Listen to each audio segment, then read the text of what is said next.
Asha Monroe arrived at the gate early, boarding pass in hand, doing everything right. But in 47 seconds, she would be accused, restrained, and humiliated in front of a crowd that chose to look away. Her crime? Asking a simple question about her seat. The system saw a threat where there was only dignity, and it made sure everyone watched her fall. What they didn't know was that the CEO of the airline was her father. And what he didn't know was that his daughter would refuse the quiet payout, refuse the silence, and force every witness to face what they let happen. This is the story of a woman who turned humiliation into a reckoning and made an entire system answer for what it cost her.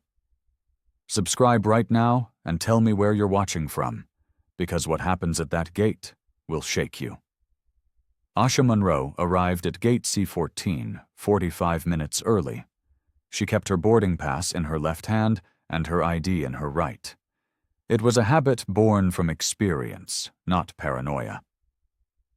The terminal buzzed with morning travelers. Families clustered near charging stations. Business travelers typed on laptops. Asha watched the way airport staff moved through the space. They smiled at some passengers. They studied others. She noticed the pattern. A white man in expensive shoes walked past security without a second glance. An elderly Asian woman was waved through with a nod. A young black man in a hoodie was stopped 3 times between the bathroom and his gate. Asha wore a navy blazer and carried a leather bag. She dressed the part. She smiled when appropriate. She never raised her voice. None of it mattered as much as she wished it did. She approached the gate counter. A young woman stood behind it. Her name tag read, Marisol Nguyen. "Good morning," Asha said. "I wanted to confirm my seat assignment." Marisol glanced up. Her smile was professional, but thin. "Boarding pass?" Asha handed it over. Marisol scanned it. Her eyes flicked to Asha's face, then back to the screen. "There's a note here," Marisol said. "A note?" Asha asked. "About your boarding group." Marisol's voice changed. It was still polite. But something underneath had shifted. "I'm in group 2, Asha said. She turned her phone screen toward Marisol. "The app confirmed it this morning." Marisol didn't look at the phone. She looked past Asha instead. Her hand moved towards something beneath the counter.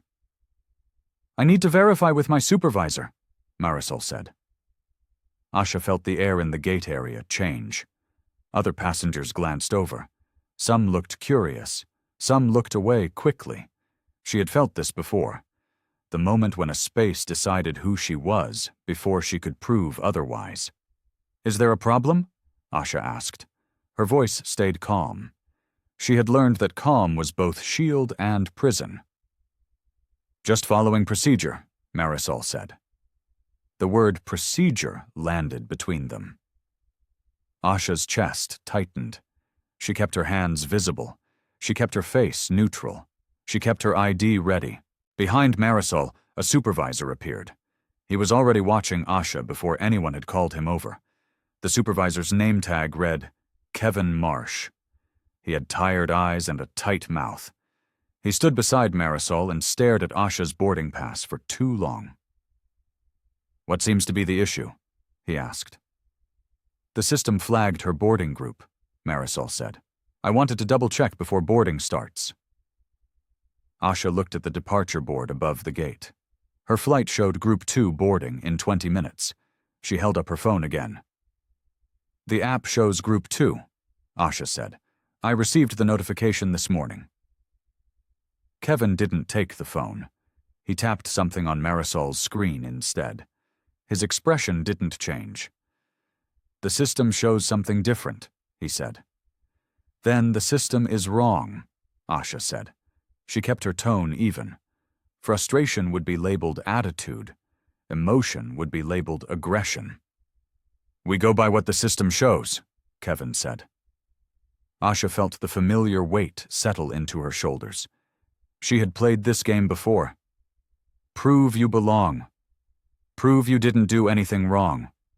Prove you're not the problem they've already decided you are. Can you show me what the system says? Asha asked. Kevin's jaw tightened. That's internal information. It's about my ticket, Asha said. We're just following procedure, Kevin said, the same phrase Marisol had used. It sounded rehearsed.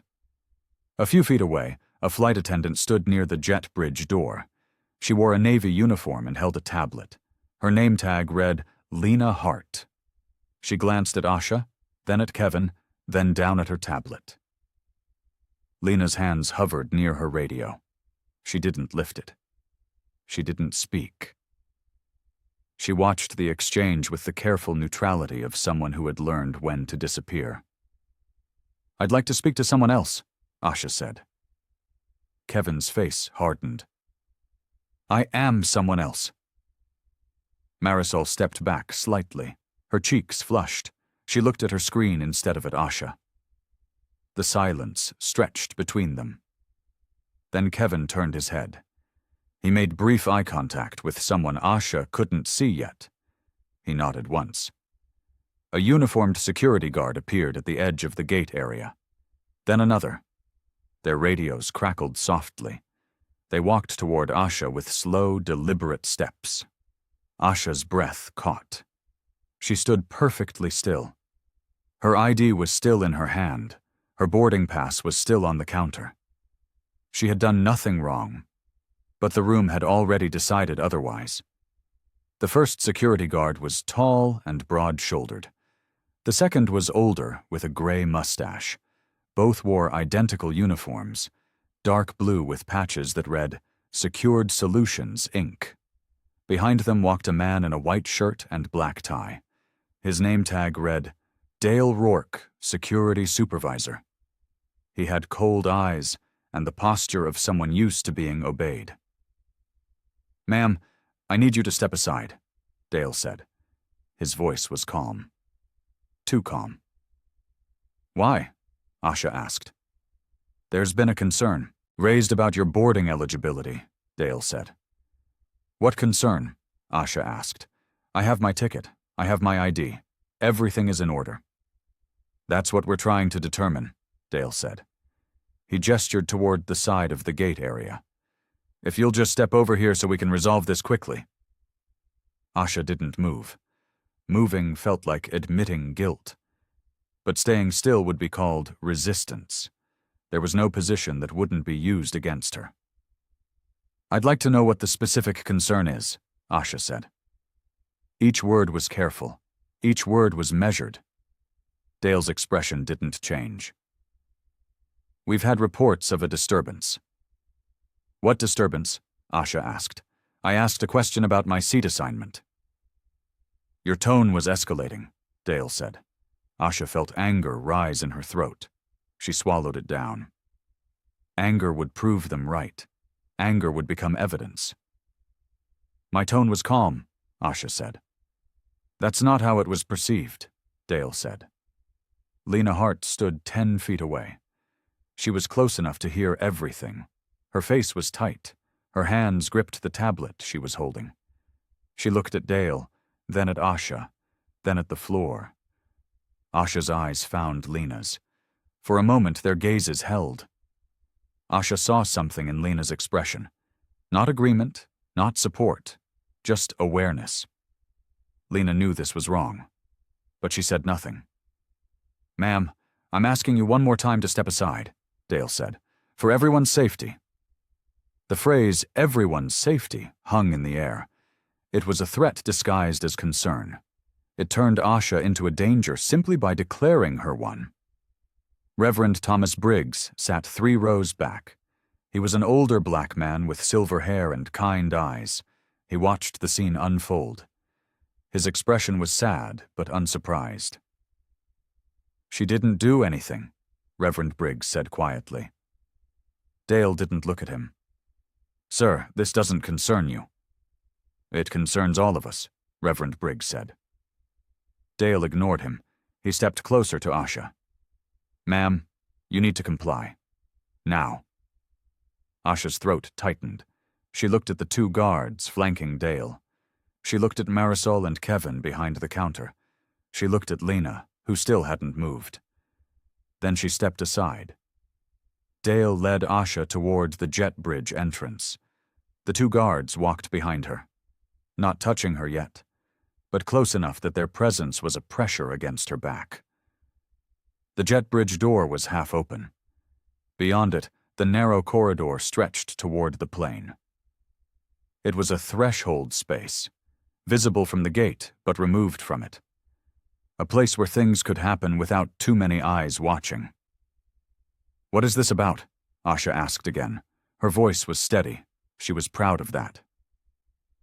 "We need to verify your identity," Dale said. "I showed you my ID," Asha said. "We need to verify it matches our system," Dale said. "Then check your system," Asha said. Dale stopped just inside the jet bridge. The guards stopped behind Asha. The door was still open. Passengers at the gate could see them if they looked, but most passengers were looking at their phones or talking quietly. They had learned not to stare. "Your tone is becoming a problem," Dale said. "My tone is calm," Asha said. "You're being defensive," Dale said. Asha felt the trap close around her. Every response would be reinterpreted. Every word would be used as proof of what they'd already decided she was. "I'm asking legitimate questions," Asha said. "And I'm trying to ensure the safety of all passengers," Dale said. His voice dropped lower. "Including you." The phrase was a threat hidden inside concern. Asha heard it clearly. "Comply or I'll protect you against your will." "I want to speak to a supervisor," Asha said. "I am the supervisor," Dale said. "Then I want to speak to someone from the airline," Asha said. Dale's jaw clenched. He pulled his radio from his belt. He turned slightly away from Asha but didn't move far. She could hear every word. "I need an airline rep at gate C14, Dale said. "We have a non-compliant passenger." Non-compliant. The word echoed in Asha's mind. She had asked questions. She had requested clarity. That was now non-compliance. Lena appeared at the jet bridge door. Her face was pale. She held her tablet against her chest. "Is everything okay?" Lena asked. Her voice was quiet. "We're handling it," Dale said. He didn't look at her. Lena's eyes found Asha's again. Asha saw fear in them, but she also saw something else. Recognition. Lena knew this was wrong, but fear was louder than knowing. "You can go," Dale said to Lena. Lena hesitated. For half a second, Asha thought she might stay, thought she might say something. But then Lena turned and walked back toward the gate. Dale faced Asha again. His expression was cold and certain. "I'm going to need you to remain here until we sort this out," he said. "If you refuse, I'll have no choice but to take additional measures." "Additional measures," Asha repeated. Her voice was flat. "For your safety and the safety of others," Dale said. He stepped closer. Close enough that Asha could smell coffee on his breath. Close enough that the guards behind her moved forward too. "Put your hands behind your back," Dale said. Asha's heart hammered against her ribs. "Why?" "To prevent escalation," Dale said. "I haven't escalated anything," Asha said. "Ma'am, put your hands behind your back," Dale said. His voice was louder now, loud enough that passengers at the gate could hear if they were listening. Asha looked past Dale. She looked at the gate area. A few passengers were watching now. Most looked uncomfortable. None of them moved. Dale pulled a pair of restraints from his belt. Asha put her hands behind her back. She had no choice. Resistance would be called violence. Compliance was survival. The metal cuffs closed around her wrists. They were too tight. The edges bit into her skin. Pain shot up her forearms. "These are too tight," Asha said. Her voice was calm. She refused to give them anything else. "Stop resisting," Dale said. "I'm not resisting," Asha said. They're hurting me. They're standard restraints, Dale said. If you stop pulling, they won't hurt. Asha wasn't pulling. But the lie was already written. Dale had said it loud enough for the guards to hear. For anyone listening to hear. She focused on her breathing. In through her nose, out through her mouth. She would not beg. She would not cry. She would not give them the satisfaction of breaking her. A passenger stood near the gate with his phone raised. He was recording. Asha saw the small red light. The phone was angled toward the jet bridge, toward her. Dale saw it too. His expression tightened. But he didn't tell the passenger to stop. Telling him to stop would make this look worse than it already did. "Ma'am, I'm taking you to the security office," Dale said. "You'll remain there until we verify your information." "I want a copy of the incident report," Asha said. Dale paused. "There's no incident." "You just restrained me," Asha said. "That's an incident." "We took appropriate safety measures," Dale said. "That's different." Asha's wrists throbbed. The tightness was becoming numbness. She thought about asking again for them to be adjusted. But asking would be recorded as resisting. "I want names," Asha said. "Yours, the guards, everyone involved." "You'll get everything you need at the office," Dale said. Dr. Celia Ward sat in the third row of the gate area. She was a white woman with silver hair and expensive luggage. She watched Asha being led away. Her face was tight with something Asha recognized. Not quite sympathy, more like discomfort. Dr. Ward looked down at her book. She turned a page she wasn't reading. She didn't lift her phone. She didn't speak. She looked away at the exact moment it mattered most. Reverend Briggs stood. His movement was slow but deliberate. He walked toward the jet bridge. "This is wrong," Reverend Briggs said. His voice carried. "This woman did nothing wrong." "Sir, sit down," Dale said. "I'm a witness," Reverend Briggs said, "and I'm telling you she was calm and respectful." "Sir, if you interfere, you'll be removed from this flight," Dale said. Reverend Briggs stopped, but he didn't sit down. He stood there, a silent pillar. His presence was a statement even when his voice went quiet. Asha felt something shift inside her. She wasn't alone. Not completely. Someone had seen the truth. Someone had said it out loud. The guards led her toward the back corridor, away from the gate, away from the witnesses. The pain in her wrists sharpened with each step. But something else sharpened too. The understanding that silence would not protect her, that compliance would not save her, that the only power she had left was the truth, and the determination not to let them bury it. The security office was small and windowless. Fluorescent lights hummed overhead. A metal desk sat against one wall. 2 chairs faced each, other across it. Dale unlocked the cuffs. Asha's wrists were red and marked. She rubbed them gently. The feeling was returning. So was the anger. An airline manager entered. She was a white woman in her 40s with a tight bun and a practiced smile. Her name tag read, Jennifer Carlson, Customer Relations. "Ms. Monroe, I'm so sorry about the confusion," Jennifer said. Her voice was soft. Too soft. "Can I get you some water?" "I want an incident report," Asha said. Jennifer's smile tightened. "Let's just talk for a moment first." "I don't want to talk," Asha said. "I want documentation." Jennifer sat down across from Asha. She folded her hands on the desk. Her nails were painted pale pink. "I understand you're upset," Jennifer said. "I'm not upset," Asha said. "I'm humiliated, and I want it documented." "We can smooth this out," Jennifer said. "There's no need to make this bigger than it is." Asha felt cold anger settle into her chest. "You restrained me in public. You accused me of non-compliance when I asked a question. How much bigger does it need to be?" Jennifer's face shifted. The soft concern evaporated. What replaced it was something harder, more calculated. "We were following safety protocols," Jennifer said. "Whose safety?"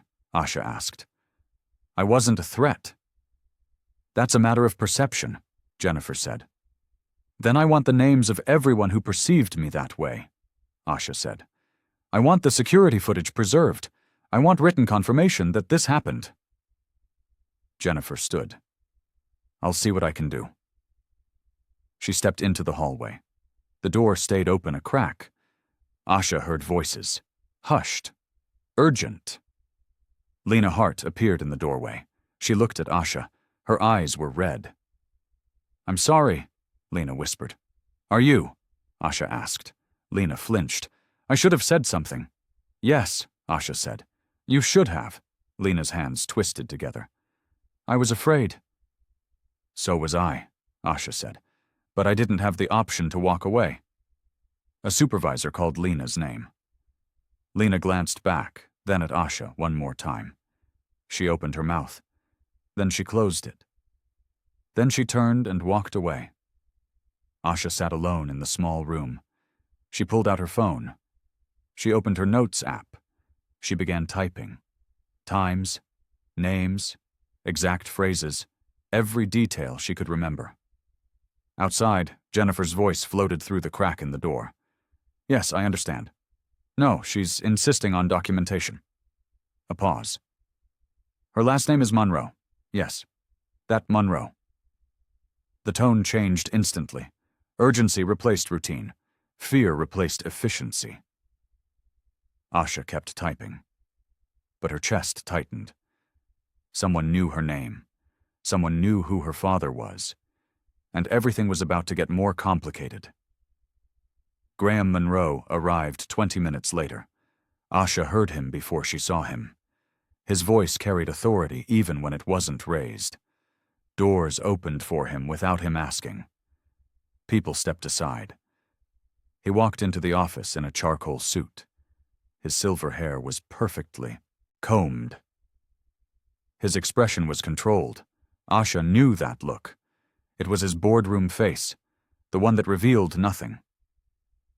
"Asha," he said. Not, "Are you okay?" Not, "What happened?" Just her name, a statement, an acknowledgement that she existed in the problem he now had to solve. Jennifer stood behind him. Her earlier softness was gone. Now she looked nervous. Graham's presence had shifted the room's gravity. "Mr. Monroe, I can assure you we're doing everything." "Leave us," Graham said. Jennifer left immediately. Graham sat down across from Asha.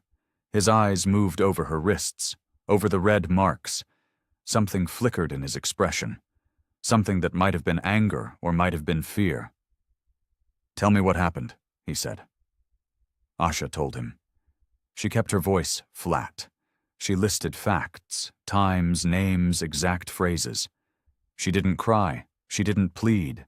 She presented the truth the way he would present a report to his board. When she finished, Graham was quiet.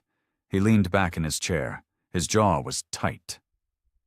"This is unacceptable," he said. "I'll handle it." "How?" Asha asked. "Quietly," Graham said. "Efficiently." "No," Asha said. Graham's eyes sharpened. "No? I don't want this handled quietly," Asha said. "I want it handled publicly." "Asha, that's not in your best interest," Graham said. "My best interest?" Asha's voice was still calm, but something underneath was breaking free. "My best interest was not being treated like a criminal for asking a question." "I understand you're upset." "Stop saying that," Asha said. "Everyone keeps telling me I'm upset. I'm not upset. I'm humiliated. I'm angry. And I'm done pretending those things are the same." Graham's face hardened. "If you go public with this, it becomes a media story. Your life becomes a headline. Is that what you want?" "It already became a headline," Asha said. "When I was cuffed in front of a gate full of people. The only question is whether the truth gets to be part of that headline." "I can make this right," Graham said.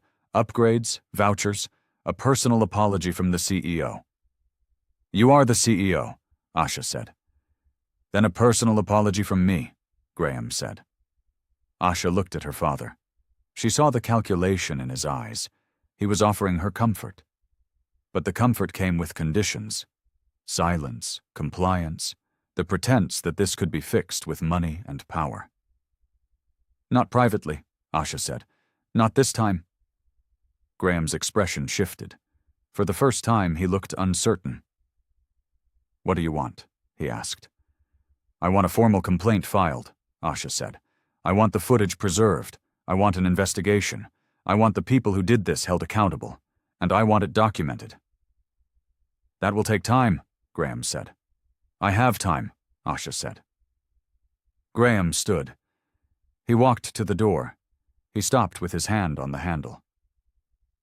You're making this harder than it needs to be, he said. No, Asha said.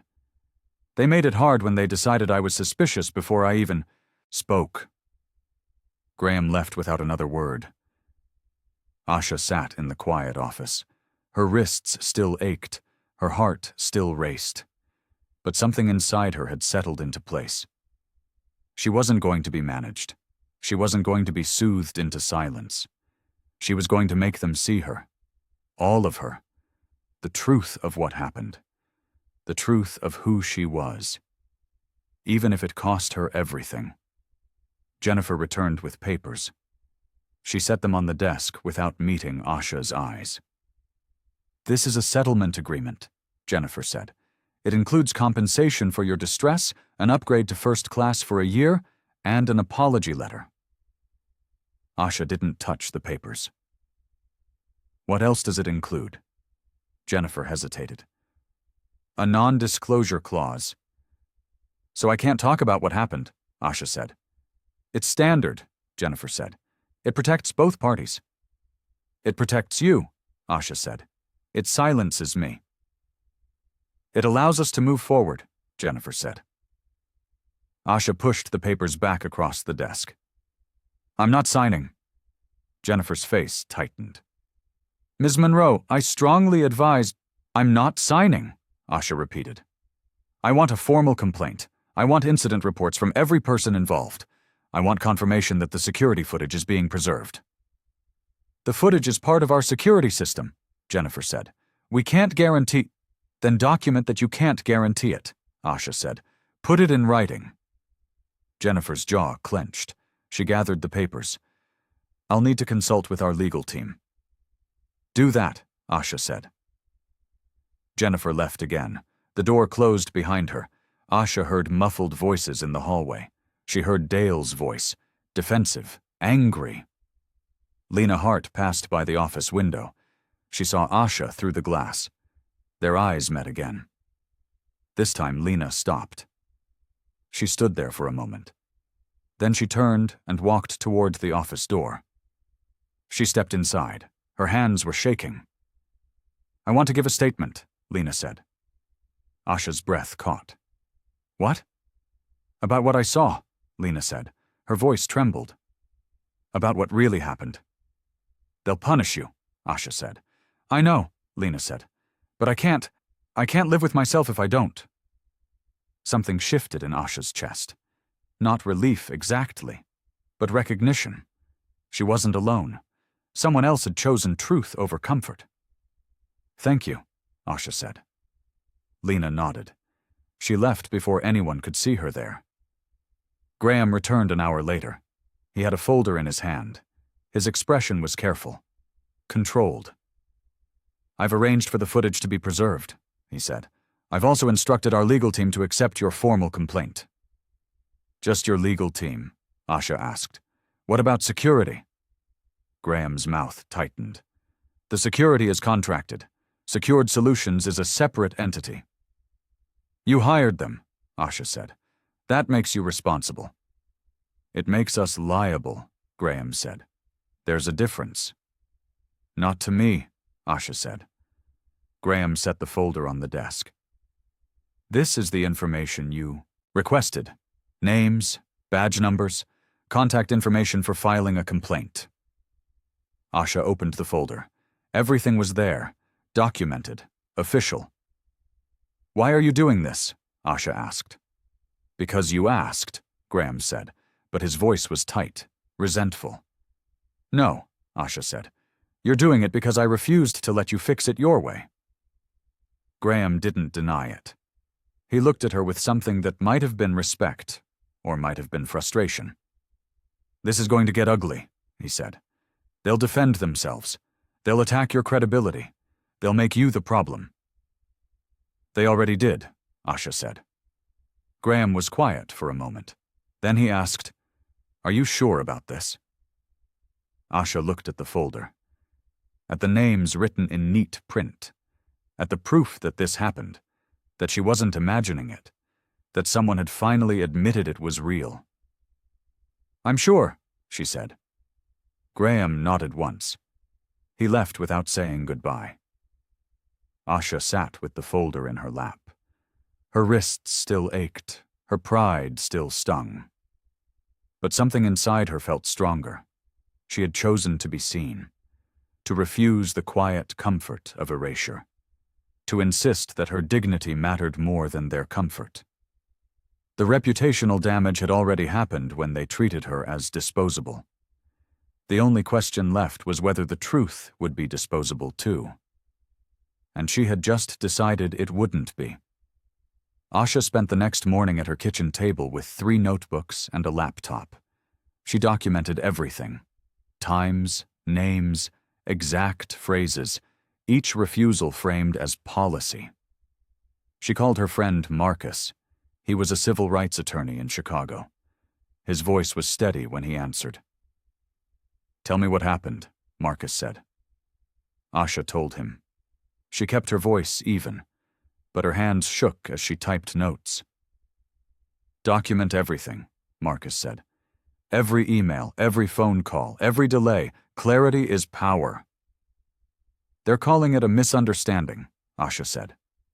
They always do, Marcus said, until the documentation makes that impossible. Asha hung up and returned to her notes. She created a timeline. She cross-referenced names. She organized everything into a folder labeled Gate C14 Incident. Her phone rang. Unknown number, she answered. Ms. Monroe, this is David Chen from Monroe Airlines Legal Department, a man said. His voice was soft, careful. Your father asked me to reach out. I'm listening, Asha said. We'd like to arrange a meeting to discuss your concerns, David said, informally, off the record. Nothing is off the record, Asha said. If we meet, I want it documented. David paused. That's unusual. So is being restrained for asking about my seat, Asha said. Of course, David said. His tone shifted. We want to address your concerns comprehensively. Then start with the security footage, Asha said. I want written confirmation it's preserved. We're working on that, David said. Work faster, Asha said, and send me the preservation protocol in writing. She hung up before he could respond. Asha opened her email. She began drafting a formal complaint. She listed every violation, every moment of harm, every person who participated or witnessed. Her phone buzzed, a text from a number she didn't recognize. This is Lena Hart. I wrote my statement. Can we meet? Asha felt something loosen in her chest. She wasn't alone in this. Someone else had chosen truth over safety. She texted back. Yes. When? Tomorrow. Coffee shop near the airport. 10 a.m. Asha saved the number. She returned to her laptop. She researched Secured Solutions, Inc. Their website was professional, generic, stock photos of diverse security teams, phrases like trusted protection and safety first. She clicked on their contracts page. It required a login. She opened a new tab. She searched Secured Solutions complaints. The results loaded slowly. 17 complaints filed with the Better Business Bureau. 3 lawsuits mentioned in local news articles. All involved allegations of excessive force. All were settled quietly. Asha's stomach tightened. This wasn't an accident. This was a pattern. She saved every article. She printed every complaint. She built a case the way Marcus had taught her. Her phone rang again. This time it was Graham. "Asha? David said you hung up on him," Graham said. "I didn't hang up," Asha said. "I ended the conversation when he couldn't answer my questions." "You're making this difficult," Graham said. "No," Asha said. "They made it difficult when they used contracted security to hide accountability." Graham was quiet. Then he said, "What do you want from me?" "The truth," Asha said. "On the record, in writing. No settlements, no silence." "That's not how this works," Graham said. "Then change how it works," Asha said. She hung up. Her hands were shaking again. But this time it wasn't fear. It was determination. Asha arrived at the coffee shop 15 minutes early. She ordered tea she didn't drink. She sat near the window where she could see the door. Lena Hart arrived exactly at 10. She looked smaller than she had at the airport. Her uniform was gone. She wore jeans and a gray sweater. Her face was pale. "Thank you for meeting me," Lena said. Asha gestured to the empty chair. Lena sat down. She wrapped her hands around a coffee cup she'd brought from the counter. The cup shook slightly. "I'm sorry," Lena said. "I should have said something. I should have done something." Asha studied her face. She saw guilt there, and fear, and something that looked like genuine regret. "Why didn't you?" Asha asked. Her voice wasn't harsh, but it wasn't gentle either. "I was afraid," Lena said. "Of Dale, of losing my job, of being labeled a troublemaker." "I was afraid too," Asha said. "But I didn't have the option to look away." Lena's eyes filled with tears. I know that, and I hate myself for it." Asha felt something shift inside her. She didn't want to comfort Lena.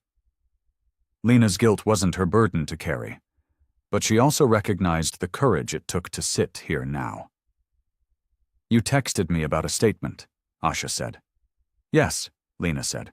She pulled a folded paper from her bag. "I wrote down everything I saw, everything I heard." Asha took the paper. She unfolded it carefully. The handwriting was neat. The words were clear. Dale escalated when there was no threat. Asha remained calm. I heard him call her non-compliant before she did anything that could be called non-compliance. Asha read the entire page. Her throat tightened. This was evidence. This was truth. "This will cost you," Asha said. "I know," Lena said. Her voice was quiet but steady. "They'll retaliate," Asha said. "They'll call you disloyal. They'll make your life difficult."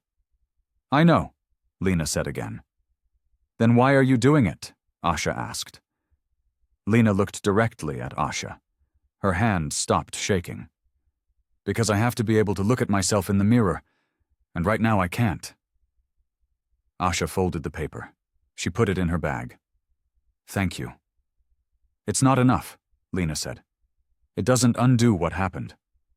"No," Asha said, "but it's something, and something is more than silence." Lena nodded. She wiped her eyes. "What happens now?" "I submit this with my formal complaint," Asha said. "The airline will investigate, or pretend to." "They'll try to discredit me," Lena said. "They'll try to discredit both of us," Asha said. "But we have the truth, and we have each other as witnesses." Lena's breath caught. "I'm scared." "So am I," Asha said. "But I'm more scared of what happens if we stay quiet." They sat in silence for a moment. The coffee shop hummed around them. People ordered drinks. People laughed. The world continued as if nothing had happened. But something had happened. And two women had just decided not to let it be erased.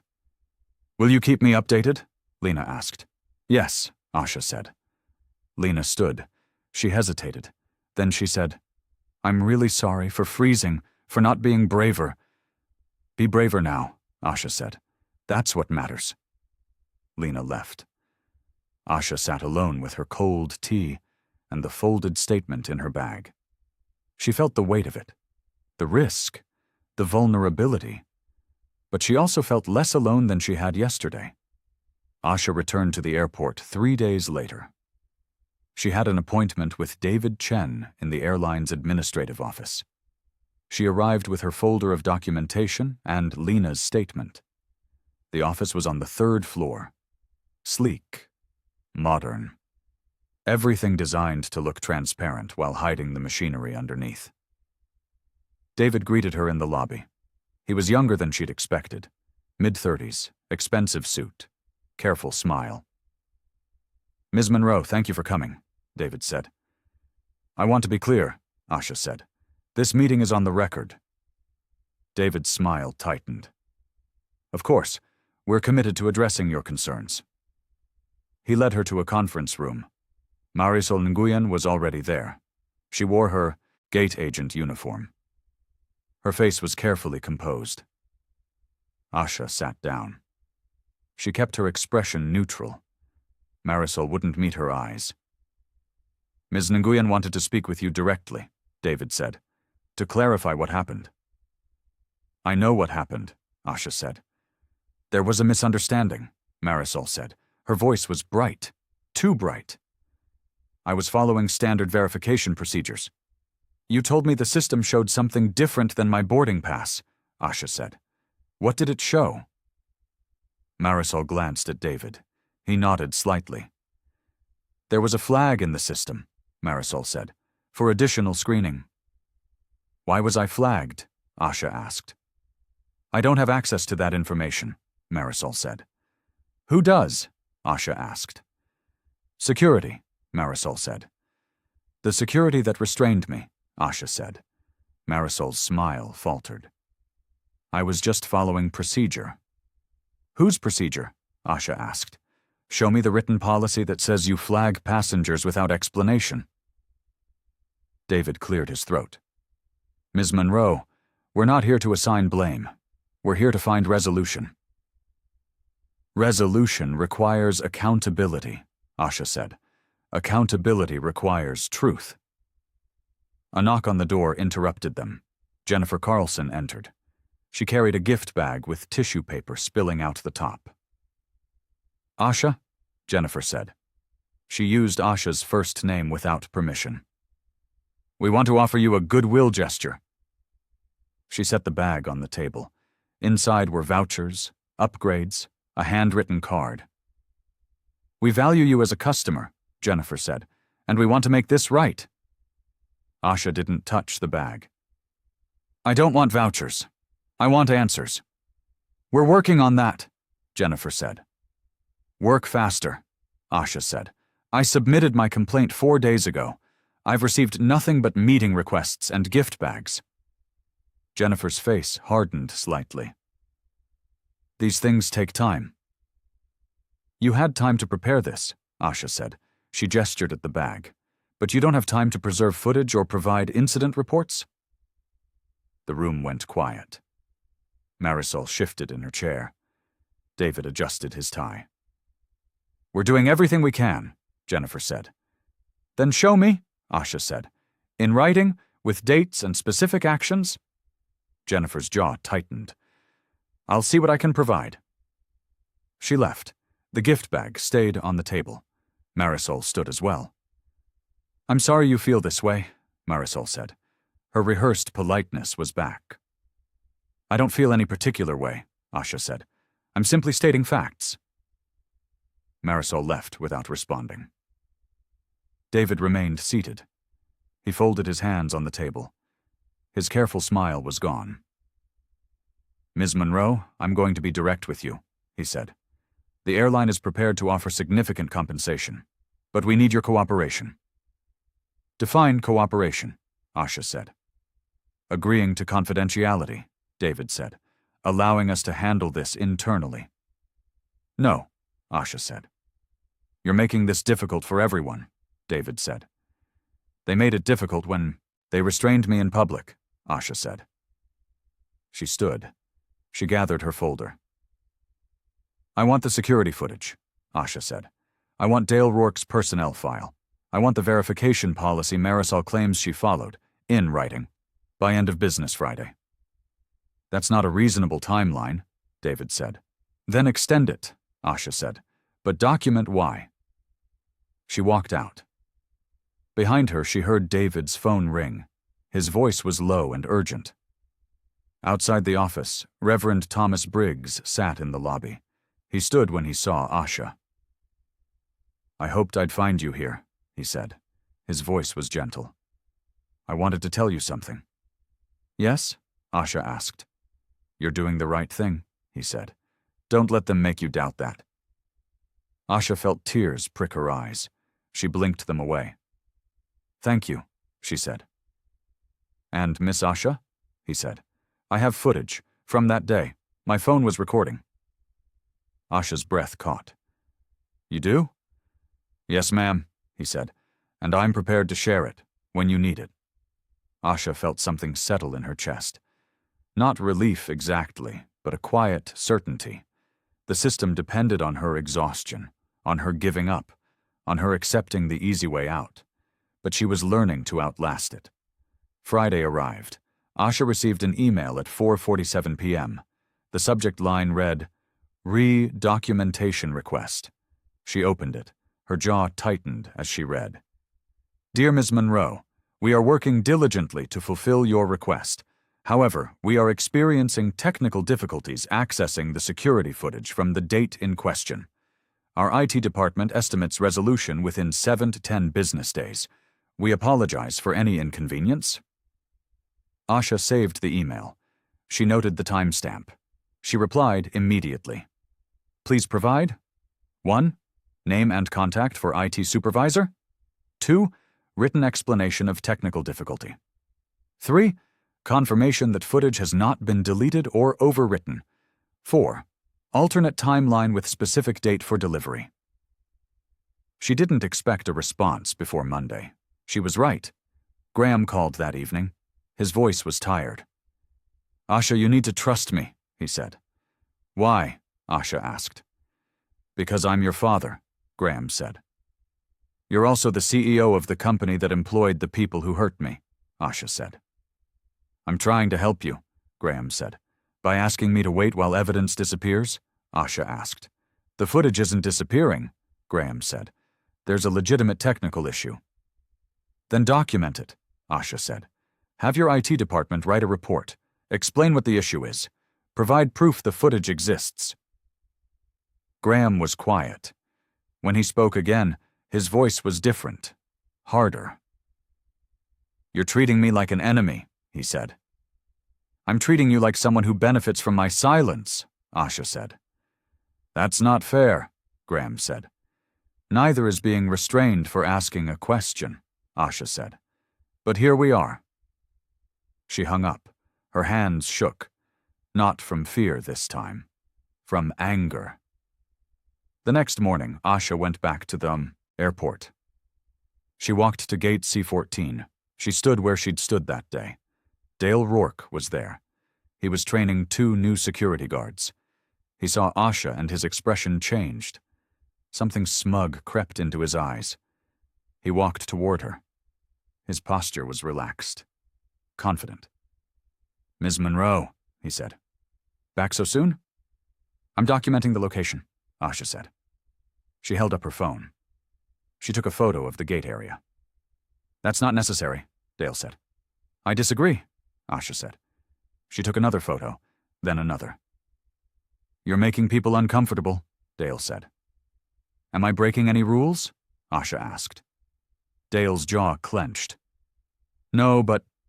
Then I'll continue, Asha said. She photographed the jet bridge door, the security desk, the sight lines from the gate to where she'd been restrained. Dale stepped closer. His voice dropped. You know this won't go anywhere, right? What won't? Asha asked. Your complaint, Dale said. We followed procedure. You were non-compliant. That's what the report will say. Is that what the footage will show? Asha asked. Something flickered in Dale's expression, just for a second. There's no footage issue, unless you make it one. Asha's blood went cold. The threat was barely concealed. "Drop this or the footage disappears." "I've already made it one," Asha said. Her voice was steady. "I have a lawyer. I have witnesses. I have documentation, and I'm not going away." Dale's smug expression faltered. He stepped back. "We'll see."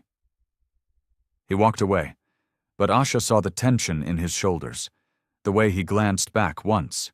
He was worried. Finally. Asha left the gate area. Her heart was pounding. Her palms were sweaty. But she'd done something important.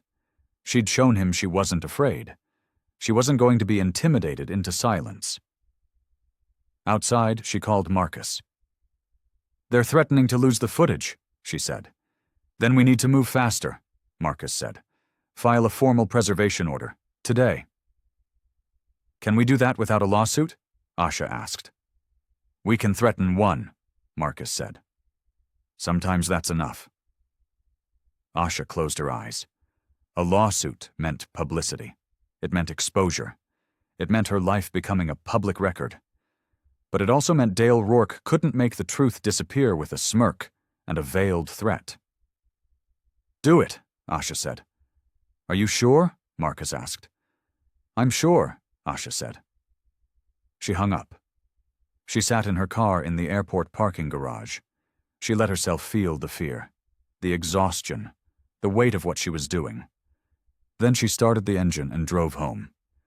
The system was designed to make her give up, to make the fight too expensive, too exhausting, too public. But every time they tried to push her back, she learned to push harder. And she was just getting started. The conference room was smaller than before. The walls felt closer. The air conditioning was too cold.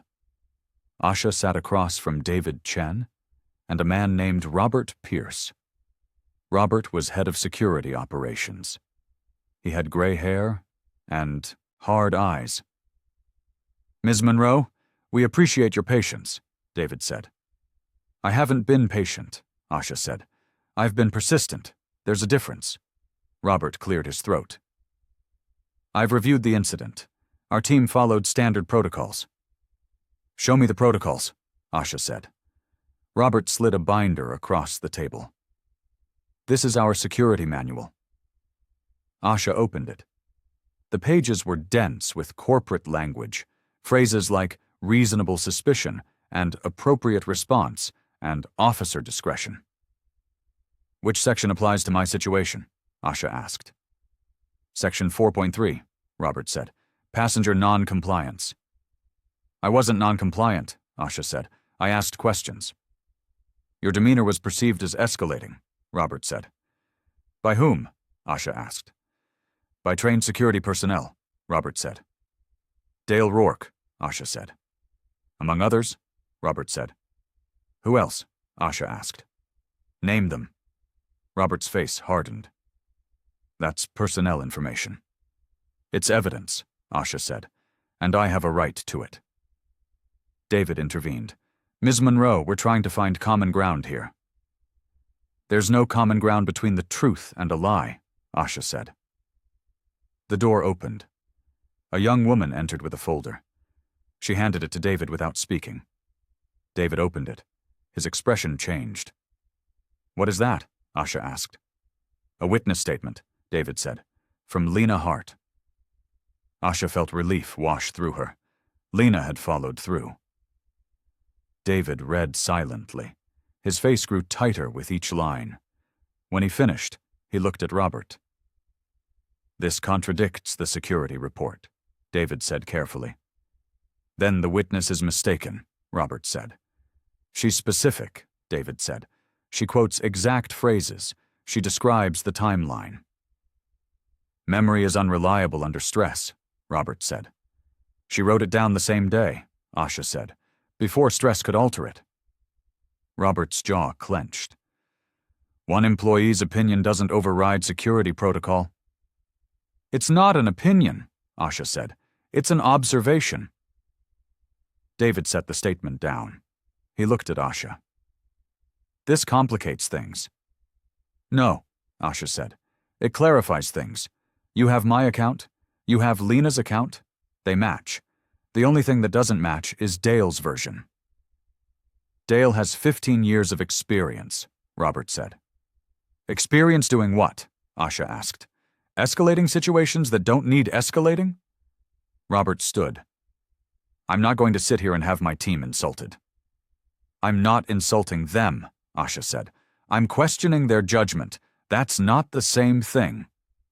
Robert left. The door closed hard behind him. David rubbed his face. He looked tired. Ms. Monroe, I want to help you, but you're not making it easy. Help me by telling the truth, Asha said. That's all I'm asking. The truth is complicated, David said. No, Asha said. The truth is simple. What's complicated is admitting it. David was quiet for a long moment. Then he said, The footage is being processed. We should have it within 48 hours. Should have or will have? Asha asked. Will have, David said. In writing, Asha said. David nodded. He pulled out his phone. He typed quickly. Asha's phone buzzed. An email. Confirmation that footage would be provided by Wednesday 5 p.m. Thank you, Asha said. She left the conference room. Outside, Lena was waiting in the hallway. Her face was pale. I submitted my statement, Lena said. I know, Asha said. Thank you. They called me in tomorrow, Lena said, for a performance review. Asha felt guilt twist in her stomach. I'm sorry. Don't be, Lena said. I chose this. You shouldn't have to choose between honesty and your job, Asha said. Neither should you, Lena said. But here we are. They stood together in the fluorescent hallway. Two women who'd refused to make the truth disappear. Whatever happens, Lena said, I'm glad I told the truth. Me too, Asha said. Lena left. Asha watched her go. She felt the weight of what this was costing. Not just her, everyone who stood with her. But she also felt something else. Something that felt almost like hope. The truth was coming out. Slowly. With effort. But it was coming. And no amount of corporate maneuvering could stop it anymore. Wednesday arrived. Asha returned to the airline offices at 4 p.m. She wanted to be there when the footage was delivered. She wanted to watch their faces when they couldn't hide anymore. Graham met her in the lobby. He looked older than he had 2 weeks ago. Tired lines creased his forehead. Asha, can we talk? He asked. I'm here for the footage, Asha said. Before that, Graham said. Please. They went to his office. It was on the top floor. Windows overlooked the runways. Everything was designed to project power. Graham closed the door. He sat behind his desk. Then he stood again. He couldn't settle. I didn't know, he said, about your work, your expertise. You never asked, Asha said. I should have, Graham said. He looked at her directly. What do you do? I'm a compliance investigator, Asha said. I review corporate policies for discrimination and liability. I document incidents. I build cases. Graham's face went pale. I know exactly how narratives are constructed, Asha said, and how they unravel. She opened her bag. She pulled out a folder. Inside were printed documents, organized, cross-referenced, color-coded. I've requested your security contract with Secured Solutions, Asha said. I've filed a FOIA request for past complaints at this airport. I've documented every delay, every deflection, every corporate phrase designed to avoid admission. She spread the papers on his desk. I've mapped the decision tree, Asha said. Every person who had the authority to intervene and didn't. Every policy that enabled this. Every gap in accountability. Graham stared at the documents. His hands were shaking. I also want the restraint protocols, Asha continued. Staff, training logs for de-escalation. Any complaints filed against Dale Rourke in the last 5 years. And the criteria for passenger flags in your system. Asha, Graham's voice was weak. This isn't a scandal, Asha said. Scandals are about bad optics. This is a reckoning. It's about systems that treat certain bodies as acceptable collateral, and those systems have names and policies and paper trails. Why didn't you tell me? Graham asked. Because you came as a CEO before you came as a father, Asha said. You offered me hush money before you asked if I was okay. Graham sat down heavily. He looked at the documents again. What do you want? I want you to stop protecting the brand and start protecting people, Asha said. That could cost the company millions, Graham said. It already cost me my dignity, Asha said. In public, in front of witnesses, while wearing restraints. What's your $1 million worth compared to that? Graham was quiet. The silence stretched. Outside, planes took off and landed. Business as usual. I can't give you everything you're asking for, Graham said finally. Then give me what you can, Asha said. But don't ask me to pretend this is complicated. It's not. Someone did wrong. Someone needs to be accountable. That's simple. A knock on the door interrupted them. David Chen entered. He held a tablet. The footage is ready, he said. His voice was careful. Asha stood. Show me. They went to the conference room. Robert Pierce was already there. So was Jennifer Carlson and Lena Hart. Lena's presence surprised Asha. Ms. Hart insisted on being present, David said, as a witness. Lena's eyes met Asha's. Something passed between them. Solidarity, courage. David connected the tablet to the screen on the wall. This is from gate C14, camera 3. Date and timestamp match the incident. He pressed play. The footage showed Asha approaching the counter, showed Marisol's face tighten, showed the supervisor arrive. The conversation was silent but visible. Asha's hands stayed open. Her posture stayed neutral. Then Dale appeared. His body language was aggressive from the start. He stepped too close. He gestured sharply. Asha stepped back. Dale followed. The footage showed Asha being led to the jet bridge, showed her asking questions, showed Dale's hand on her arm, showed the restraints applied. Asha's wrists, too tight, visible even on camera, her face controlled but pained. The room was silent. No one spoke. No one moved. When the footage ended, David cleared his throat. There's also audio. Would you like to hear it? Yes, Asha said. David played it. Asha's calm voice, her repeated questions, Dale's accusations.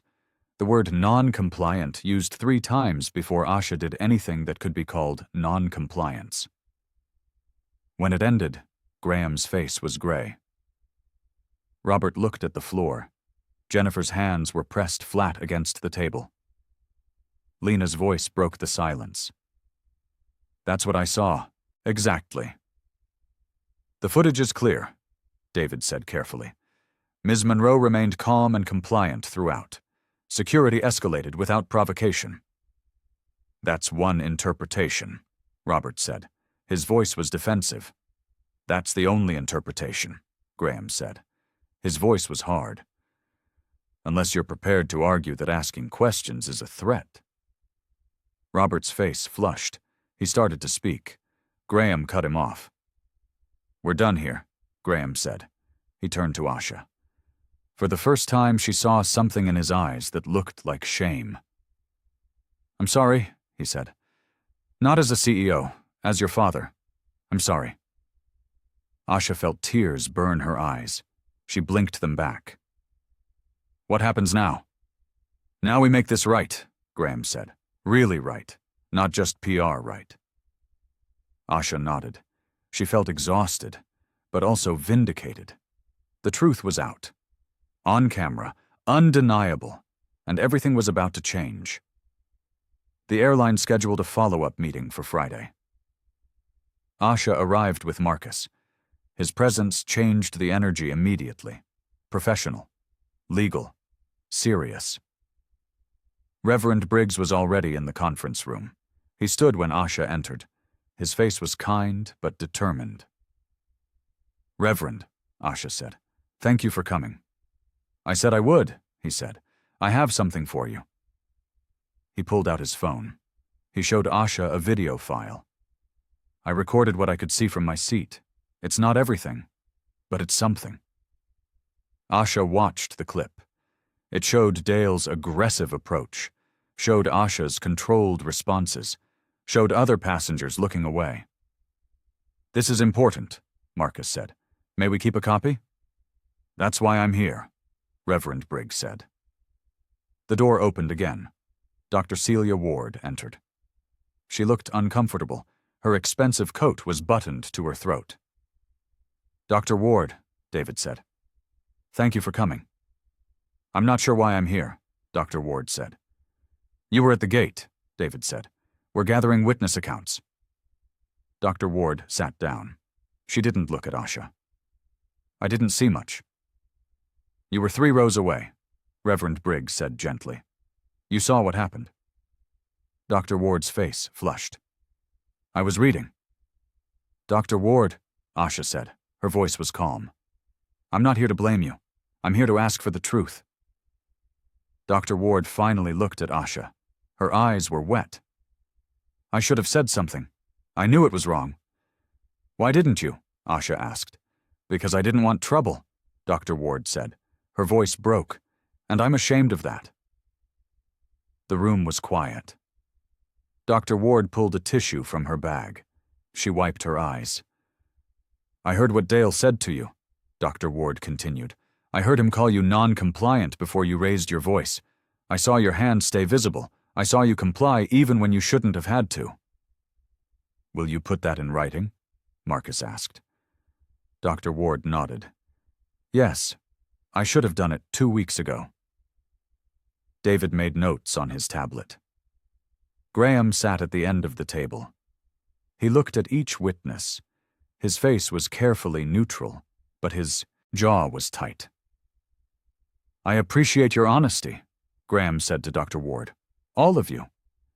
"The truth isn't a favor," Asha said. "It's a responsibility." Graham met her eyes. "You're right." Marcus opened his briefcase. He pulled out documents. "We've prepared a formal demand letter. It outlines specific remedies Ms. Monroe is requesting." He slid copies across the table. David and Graham read in silence. "These are extensive," David said carefully. "They're necessary," Marcus said. "Ms. Monroe was harmed. Witnesses confirm it. Video confirms it. The question now is whether Monroe Airlines takes responsibility or forces litigation." "We're not forcing anything," Graham said. "Then agree to the terms," Marcus said. Graham read through the list. Policy changes, training requirements, independent complaint review, public acknowledgement, accountability for Dale Rourke and his team. "Some of these affect contracts with secured solutions," Graham said. "That's complicated." "Your contract, your responsibility," Marcus said. "You hired them. Their actions reflect on you." "I understand that," Graham said. "But legally you're liable," Marcus said. "We can debate that in court if you prefer, or we can resolve it here." Graham set down the document. He looked at Asha. "Is this what you want?" "I want the next person to be treated differently," Asha said. "That requires more than an apology. It requires change." Graham nodded slowly. "Give me 48 hours.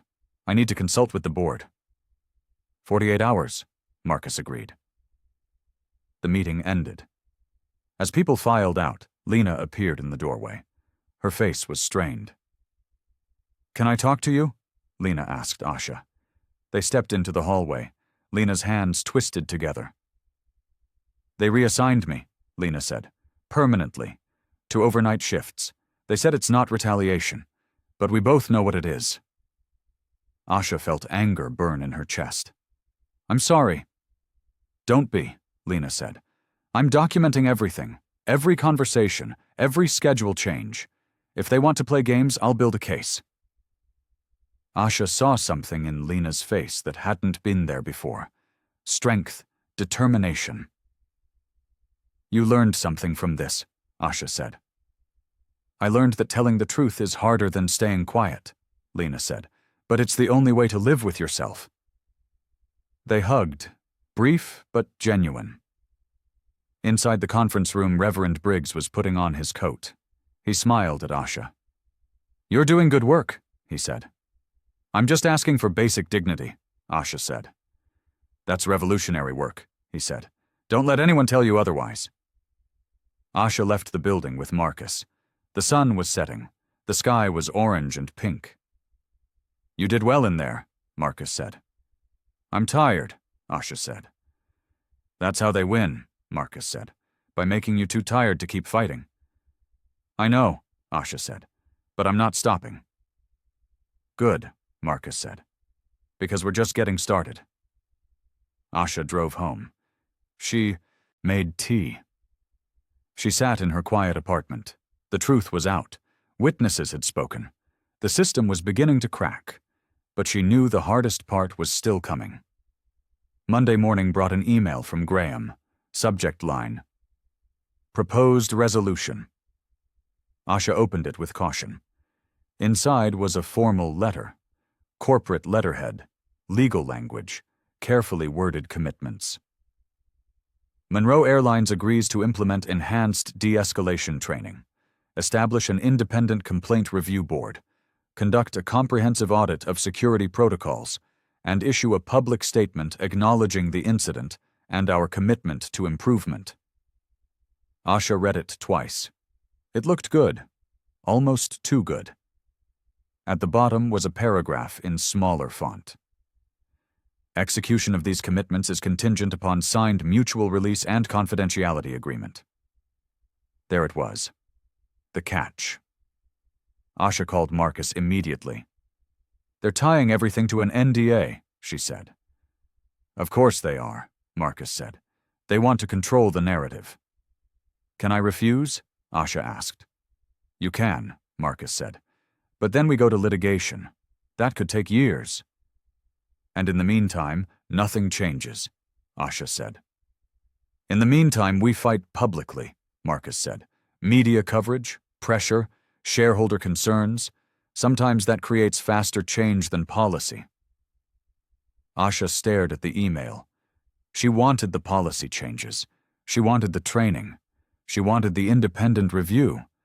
But she also wanted the right to speak, to tell her story, to ensure accountability didn't end when the cameras looked away. Let me think about it, Asha said. She hung up. She sat with the decision pressing against her chest. Her phone buzzed. A text from Lena. Can you call me? Asha called. Lena answered immediately. Her voice was shaking. They're transferring me, Lena said, to a different hub, 3 states away. They said it's a career opportunity. When? Asha asked. 2 weeks, Lena said. They gave me 2 weeks to relocate or resign. Asha felt rage burn through her exhaustion. That's retaliation. They're calling it restructuring, Lena said. But my supervisor made it clear. This is what happens when you don't stay in your lane. We can fight this, Asha said. I know, Lena said. But I'm scared. Moving means leaving my family, my support system, everything. And resigning means they win, Asha said. I know that too, Lena said. Her voice broke. I just wanted you to know, in case I can't be a witness anymore. You'll always be a witness, Asha said, no matter where you are. They talked for 10 more minutes. Asha promised to connect Lena with Marcus, promised to document the retaliation, promised she wouldn't let Lena's courage be for nothing. After they hung up, Asha sat in the quiet. The false victory tasted bitter now. The airline would make promises, but they would also punish anyone who made them necessary. That evening, Graham called. Did you review the proposal? He asked. I did, Asha said. And? Graham asked. You're asking me to sign away my right to speak, Asha said. I'm asking you to accept progress, Graham said. Progress that requires silence isn't progress, Asha said. It's management. Asha, this is the best offer you're going to get, Graham said. Then it's not good enough, Asha said. Graham's voice hardened. You can't have everything. Policy change requires cooperation. Cooperation requires compromise. I've already compromised, Asha said, by staying calm while being treated as a criminal, by not screaming when my wrists were cut by restraints that were too tight, by spending weeks fighting for basic acknowledgement. I'm out of compromises. Then you're choosing litigation, Graham said. No, Asha said. You're choosing litigation, by making truth conditional. Graham hung up. Asha stared at her phone. Her hands were shaking again. She'd thought the truth would be enough. That footage and witnesses would make the path clear. But the path wasn't clear. It was cluttered with NDAs and transfers and quiet threats dressed up as opportunities. Her phone buzzed. An email notification. She opened it. It was from an address she didn't recognize. The subject line read, "You should know." Inside was a link to an internal memo. From Secured Solutions to Monroe Airlines, dated 3 years ago. Following the incident involving passenger complaint SC-22847, we recommend enhanced documentation protocols to protect against liability claims. Below that was a list of previous complaints. 7 in 3 years, all involving Dale Rourke's team, all labeled unsubstantiated or resolved internally. Asha's breath caught. This wasn't an isolated incident. This was a pattern. A known pattern. One the airline had chosen to ignore. She forwarded the email to Marcus. Then she opened her laptop. She began drafting her response to Graham's proposal. I will not sign a confidentiality agreement while your company retaliates against witnesses. I will not accept policy changes that protect future liability without addressing past harm. I will not be silent while Dale Rourke continues to target vulnerable passengers. She listed every complaint from the memo, every date, every case number. Real accountability begins with honesty, not just about what happened to me, but about what's been happening all along. She hit send. Then she sat in the dark apartment, exhausted, angry, afraid, but also certain. She would not be managed into silence, not for promises, not for policy changes, not for peace. The old doubt tried to creep back in, the voice that asked if she had the strength to keep going. But underneath that voice was something stronger, something that had been growing since the day she decided to refuse the quiet payout. The certainty that dignity was worth the fight, no matter how long it took, no matter what it cost. Lena sat across from her supervisor in a small office that smelled like burnt coffee. Her supervisor's name was Patricia. She had tired eyes and a thin smile. This transfer is really an opportunity, Patricia said. The hub in Denver needs experienced crew. I don't want to move to Denver, Lena said. Sometimes we have to be flexible, Patricia said. The airline has needs. This is retaliation, Lena said. Her voice shook but stayed firm. Patricia's smile disappeared. That's a serious accusation. It's the truth, Lena said. I gave a statement about what I witnessed. Now I'm being transferred 3 states away with 2 weeks' notice. The timing is coincidental, Patricia said. Nothing about this is coincidental, Lena said. Patricia stood. You have 2 weeks to decide, transfer or resign. Lena left the office. Her hands were shaking. She sat in her car and cried for 10 minutes. Then she called Asha. They're trying to punish me, Lena said. I know, Asha said, and I'm so sorry. I don't regret telling the truth, Lena said, but I'm scared of what it's costing. Me too, Asha said. They talked until Lena's breathing steadied, until the fear transformed into something more useful. Anger. Determination. I'm going to document everything, Lena said. Every conversation, every email, every threat disguised as opportunity. Good, Asha said. We'll fight this too. After they hung up, Asha sat with guilt pressing against her ribs. Lena was suffering because Asha had asked her to be brave. Other people were paying the price for Asha's refusal to stay quiet. She called Reverend Briggs. His voice was calm when he answered. I'm causing harm, Asha said, to people who tried to help me. No, Reverend Briggs said. The system is causing harm. You're just refusing to hide it. Lena is being transferred, Asha said. And that's wrong, Reverend Briggs said. But you didn't transfer her. They did. Don't confuse their retaliation with your responsibility. But if I had stayed quiet, then the next person would suffer what you suffered, Reverend Briggs said. And the one after that. Systems count on isolating the brave. They count on making you feel responsible for the consequences of their choices. Asha felt tears burn her eyes. I don't know if I can keep doing this. You don't have to know, Reverend Briggs said. You just have to do the next right thing, then the next, then the next. What's the next right thing? Asha asked. Protect your allies by making their retaliation visible, Reverend Briggs said. Shine light on what they're doing. Make it too expensive to punish truth-tellers. Asha hung up. She opened her laptop. She began drafting a new document, a timeline of retaliation. Lena's sudden transfer, the delayed footage, the NDA conditions. She would make it all visible, every manipulation, every threat, every consequence designed to make speaking too costly. If they wanted to play this game, she would change the rules.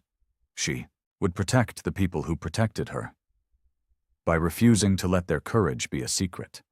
By insisting that accountability included how witnesses were treated, not just how incidents were handled. Her phone buzzed. A text from Marcus. Filed supplemental complaint. Included pattern evidence and witness retaliation. They'll respond by Friday. Asha felt something settle in her chest.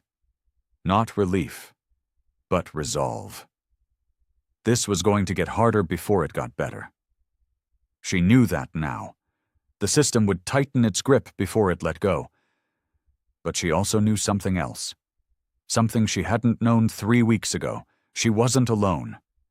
And together they were stronger than the machine designed to silence them. Marcus called Wednesday morning. His voice was tight with controlled anger. You need to see this, he said. He sent Asha a PDF.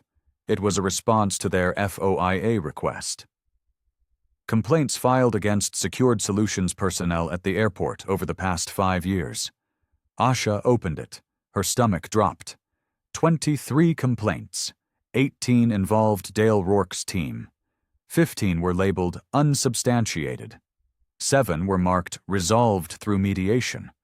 1 was pending investigation for 3 years. They knew, Asha said. Her voice was flat. They absolutely knew, Marcus said. And they did nothing. Asha scrolled through the complaints. The language was eerily similar. Excessive force. Racial profiling. Unnecessary restraint. Aggressive escalation. Every complaint described the same pattern. Calm passengers, routine questions, sudden security involvement, humiliation, then pressure to accept quiet settlements. We need to get this to Graham, Asha said. I already sent it, Marcus said, along with a very direct question about institutional liability. That afternoon, Asha received a call from David Chen. His voice was strained. We need to meet, David said. Today, if possible. I'll be there in an hour, Asha said. The conference room felt different this time. Graham was already there. So was Robert Pierce. Robert's face was red. His jaw was clenched. These complaints are taken out of context, Robert said before Asha even sat down. What context makes 23 complaints acceptable? Asha asked. Security work is difficult, Robert said. People file complaints when they don't get their way. Is that what I did? Asha asked. I didn't get my way, so I filed a complaint? Robert's face flushed darker. That's not what I meant. Then what did you mean? Asha asked. Graham raised his hand. Let's focus on facts. These complaints exist. What was done about them? Standard review process, Robert said. Each was investigated thoroughly. By whom? Marcus asked. Internal security review, Robert said. So the same company investigated itself, Marcus said, and found itself innocent 23 times. That's not fair, Robert said.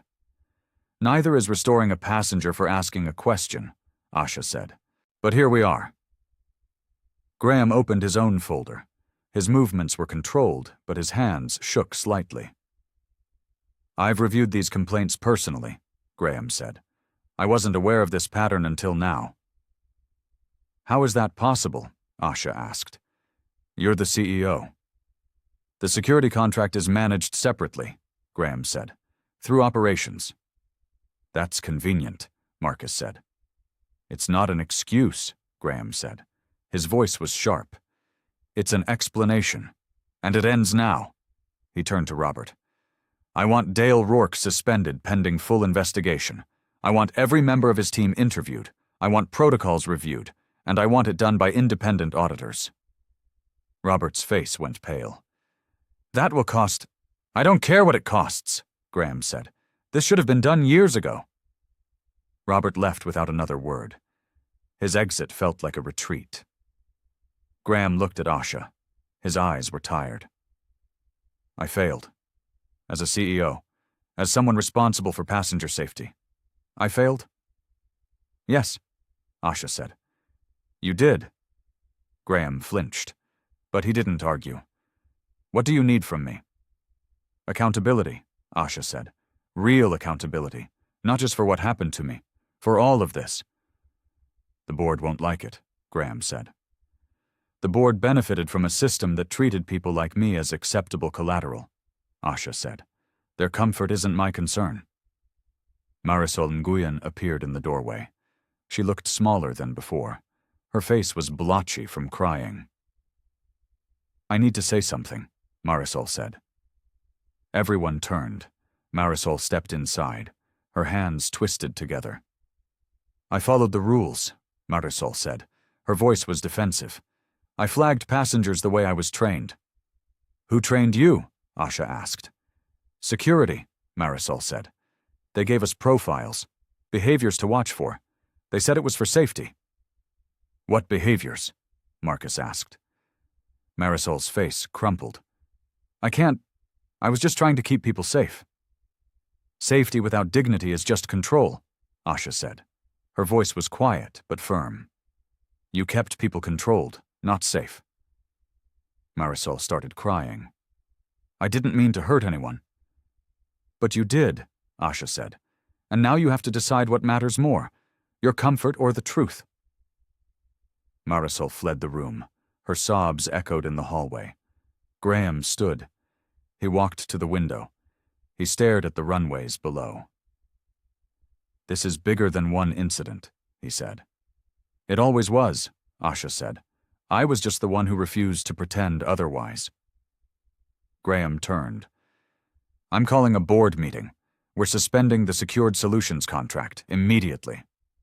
And Dale? Asha asked. Terminated, Graham said. Effective today. Asha felt something loosen in her chest. Not victory, but progress. Real, visible progress.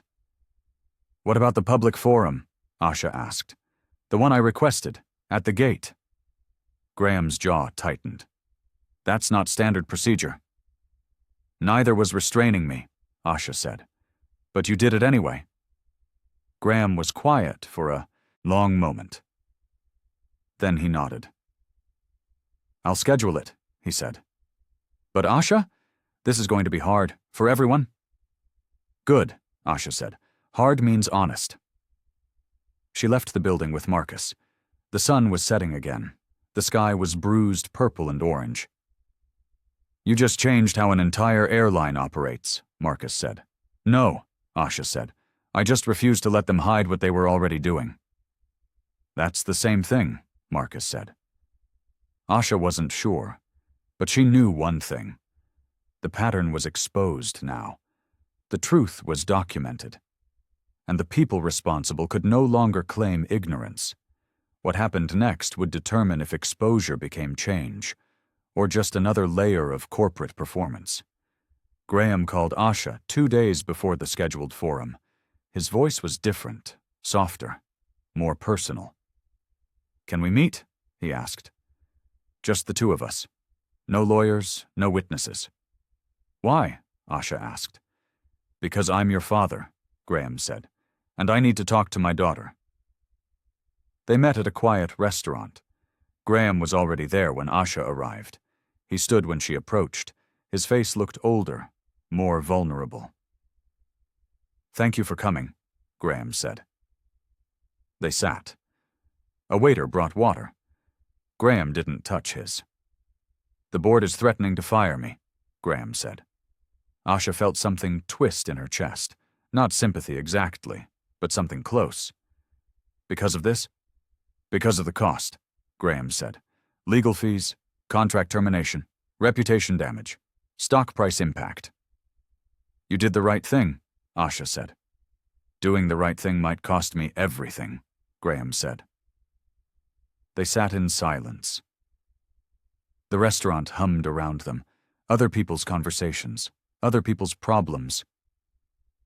"I need to ask you something," Graham said. His voice dropped. "Please don't go through with the public forum."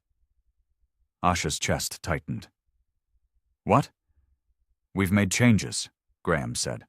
"Policy reforms, independent review. Dale is gone.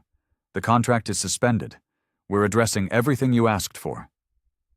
"Behind closed doors," Asha said. "But we're addressing it," Graham said. "The forum will just what?" Asha asked. "It will humiliate people," Graham said. "Staff who made mistakes but who are trying to do better. It will damage the brand beyond repair. It will cost jobs, not just mine. Hundreds of people who had nothing to do with this."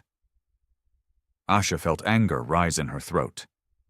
"You're asking me to protect your employees while your employees protected no one but themselves." "I'm asking you to have mercy," Graham said. "Where was mercy when I was being restrained?" Asha asked. "Where was mercy when Lena was transferred for telling the truth?" Graham reached across the table. He tried to take Asha's hand. She pulled back. "I'm asking as your father," Graham said. His voice cracked. "Please, don't destroy everything I've built." Asha stared at him. She saw desperation in his eyes, real desperation, and underneath it she saw manipulation. Love offered as leverage. "You're not asking as my father," Asha said. Her voice was steady. "You're asking as a CEO who finally has to face consequences." "That's not fair," Graham said. "You've been a CEO to me my whole life," Asha said. "You managed me. You handled me. You never just saw me." "I see you now," Graham said. "Because I forced you to," Asha said. "Because I refused to be managed." Graham's face hardened. "So this is revenge?" "No," Asha said. "This is accountability. And yes, that feels like punishment when you've never had to face it before." "I've apologized," Graham said. "Apologies without change are just words," Asha said. "The forum isn't about humiliation. It's about witnesses, about making sure everyone who looked away has to look directly." "At what cost?" Graham asked. "At whatever cost it takes," Asha said. Graham leaned back. His face was cold now, closed. "Then you're willing to lose me." "I lost you years ago," Asha said. "When you chose your career over your family, when you left Mom, when you missed every important moment because board meetings mattered more." "That's not fair," Graham said again. "Life isn't fair," Asha said. "I learned that when I was restrained in public. You're just learning it now." Graham stood. He threw money on the table. "I tried to be reasonable." "No," Asha said. "You tried to be comfortable. There's a difference." He left. Asha sat alone at the table. Her tea had gone cold. Her hands were shaking. She'd just lost her father. Again. Or maybe she'd just finally stopped pretending she ever really had him. The waiter approached hesitantly. "Everything okay?"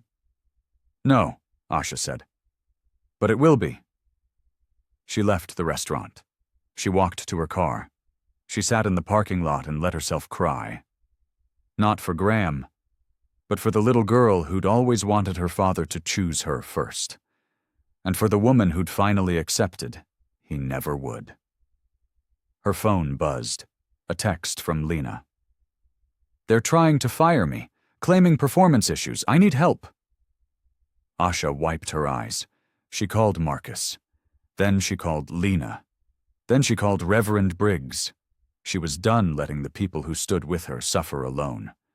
Done letting Graham's comfort dictate her choices. The forum would happen. At the gate, with witnesses, with truth.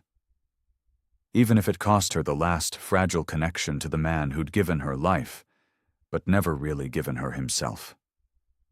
The forum was scheduled for Monday morning. Asha barely slept Sunday night. She kept checking her phone, kept reviewing her notes, kept imagining everything that could go wrong. At 6 a.m. she received an email. Subject line: schedule change. Her stomach dropped. She opened it. Due to space constraints, the forum has been moved to Conference Room B. Attendance limited to essential personnel. General staff and passengers no longer invited. Asha called Marcus immediately. "They're trying to control it," Marcus said. "Make it private. Make it disappear." "Can they do that?" Asha asked. "They can try," Marcus said. "But we don't have to comply. Show up at the gate. See what happens." At 8 a.m., Asha received another email. This one from David Chen. "Following technical review, we regret to inform you that portions of the security footage from Gate C14 are unavailable due to system overwrite. We have preserved what remains. Our sincerest apologies." Asha felt despair hit her chest. The footage, the proof, partially gone. She called Lena. No answer. She called Reverend Briggs. He answered on the first ring. "They're taking the footage," Asha said. Her voice shook. "The parts they took don't matter," Reverend Briggs said. "I have my recording. Dr. Ward has her statement. Lena has her testimony. The truth exists in multiple places now." "But the official record?" "We'll show what it shows," Reverend Briggs said. "We work with what we have, and what we have is enough." At 9 a.m., Lena called back. Her voice was hoarse. "I can't do this," Lena said. "I'm sorry, I can't." Asha felt her heart break. "Lena, they're threatening to terminate me for cause," Lena said, "which means no unemployment, no references, no future in this industry." "We can fight that," Asha said. "I know," Lena said, "but I'm so tired, and I'm scared, and I don't know if I'm strong enough." Asha closed her eyes. She thought about telling Lena she had to be strong, had to fight, had to show up. But that wasn't fair. That was asking Lena to sacrifice more than Asha had a right to ask. "You speak only what you can bear," Asha said, "but don't lie to survive. Promise me that." "I promise," Lena said. "I'm sorry." "Don't apologize," Asha said. "You've already been braver than most people ever are." They hung up. Asha sat in her quiet apartment. The morning sun streamed through the windows. Everything looked normal, peaceful. But inside, Asha felt the weight of what she'd asked from people. The cost they'd paid. The suffering she hadn't protected them from. Maybe Graham was right. Maybe this was too much. Maybe she should accept the private changes and let everyone move on. Her phone buzzed. A text from Reverend Briggs. "Heading to the airport now. See you at Gate C14. Not Conference Room B, the gate, where it happened." Asha felt something shift inside her. Not hope, exactly, but determination. The system wanted her exhausted, wanted her isolated, wanted her to accept comfort over truth, but she wasn't alone, even when it felt like she was. She dressed carefully. Navy blazer, simple jewelry, her boarding pass and ID already in hand. The same way she'd dressed that day 3 weeks ago. But this time was different. This time she wasn't asking permission. She was demanding accountability. At 10 a.m., she walked into the airport. She walked past security. She walked to gate C-14. The gate was empty except for a few confused passengers waiting for a different flight. Graham stood near the EFO podium. David Chen stood beside him. Jennifer Carlson, Robert Pierce's replacement, a few airline executives Asha didn't recognize, and Dale Rourke, still there, still confident. Asha's breath caught. Why is he here? His termination is pending union review, David said. He has a right to respond to accusations. Asha felt rage burn through her fear. He lost the right to defend himself when he restrained me without cause. The gate announcement chimed overhead. The sound was the same. Everything was the same. Except Asha. She was different now, stronger, angrier, more certain. Reverend Briggs arrived. He stood beside Asha without speaking. His presence was a statement. Dr. Ward appeared next. She looked nervous but determined. Marcus arrived last. He carried a briefcase and wore a suit that meant business. Graham stepped forward. His face was carefully neutral. Let's begin, he said. Graham gestured toward the seating area. A few chairs had been arranged in a half circle. It looked nothing like a public forum. It looked like damage control. I thought this was supposed to be public, Asha said. We have representatives from all relevant parties, David said. Where are the gate agents? Asha asked. Where's Lena? Where are the passengers who saw what happened? Ms. Hart declined to attend, David said carefully. Because you threatened her job, Asha said. That's not accurate, David said. Then why was she transferred? Marcus asked. No one answered. The silence stretched between them. Asha stepped into the center of the half-circle. She looked at each person. Graham, David, the executives, Dale. This happened here, Asha said. Her voice was calm, clear. 3 weeks ago, I stood at that counter and asked a question about my seat. Marisol Nguyen told me the system showed something different. Dale Rourke was called. I was accused of non-compliance before I did anything that could be called non-compliance.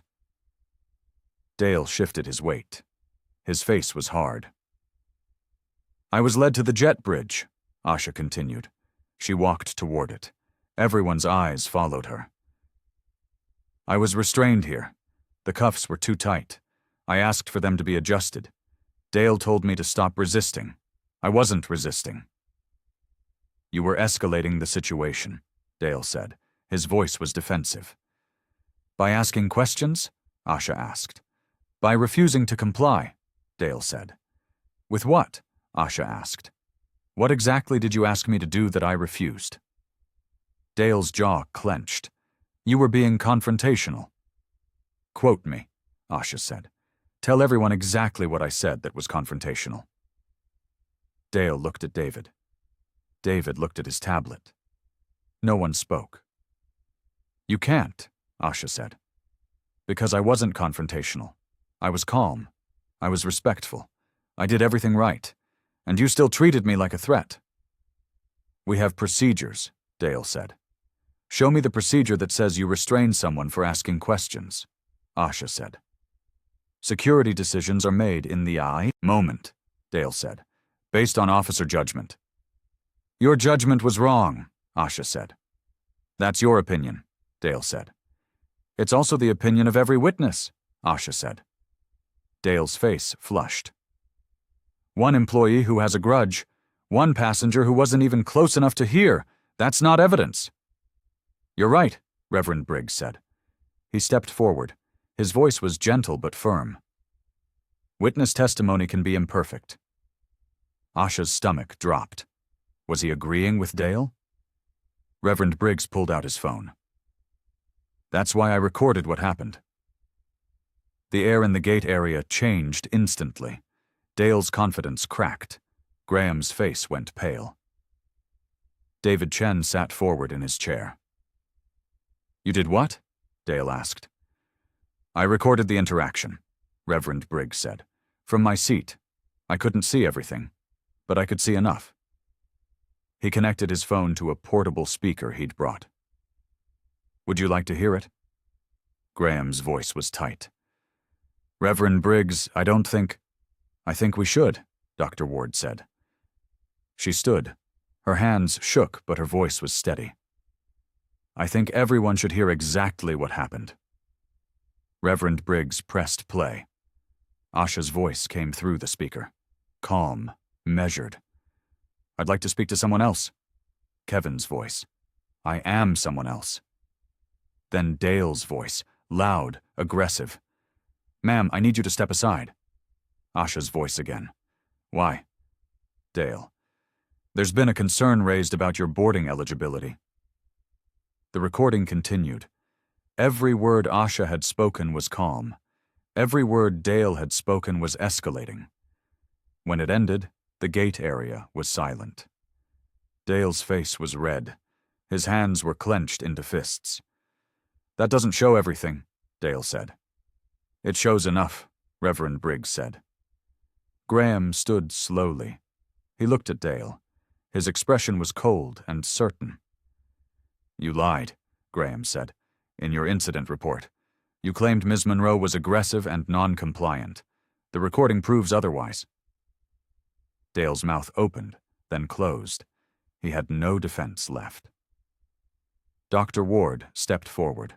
Her expensive coat was buttoned tight, but her face was open, vulnerable. I need to say something, Dr. Ward said. Everyone turned toward her.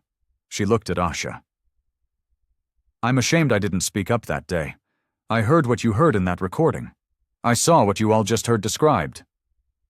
Why didn't you say anything? Graham asked. Because I was afraid, Dr. Ward said. Her voice shook. Afraid of missing my flight. Afraid of being involved. Afraid of being treated the way she was treated. She looked at Dale. You said she was non-compliant, but she never raised her voice. She never refused a direct instruction. She asked questions. That's all. She was defensive, Dale said. His voice was weaker now. Defensive or dignified? Dr. Ward asked. Because there's a difference. And you made sure she couldn't have both. Marisol Nguyen appeared at the edge of the gate area. She'd been standing in the shadows. Now she stepped into the light. I need to tell the truth, Marisol said. Her voice was barely audible. David gestured for her to come forward. Marisol walked slowly. Her face was blotchy from crying. The system didn't flag Ms. Monroe, Marisol said. I flagged her. Why? Graham asked. Because, Marisol's voice broke. Because I was trained to watch for certain things, certain people. We were told it was for safety. What certain people? Marcus asked. His voice was sharp. Marisol looked at the floor. People who looked like they didn't belong in first class. The words hung in the air, heavy, undeniable. That's racial profiling, Marcus said.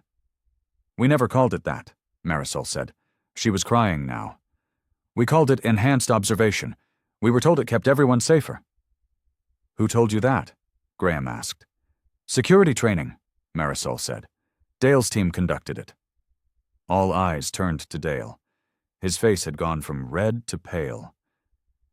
That's a mischaracterization, Dale said. Is it? Graham asked. His voice was ice. Because it explains a lot. 23 complaints, a pattern of targeting, all justified as safety. I was doing my job, Dale said. Your job was to protect passengers, Reverend Briggs said, not to decide which passengers deserved protection. Dale's composure finally cracked. You don't understand what it's like, making split-second decisions, trying to keep people safe. You see things. You learn patterns. You learned prejudice, Asha said. Her voice was quiet, but cut through everything else. And you dressed it up as procedure. You made it official. You taught it to others.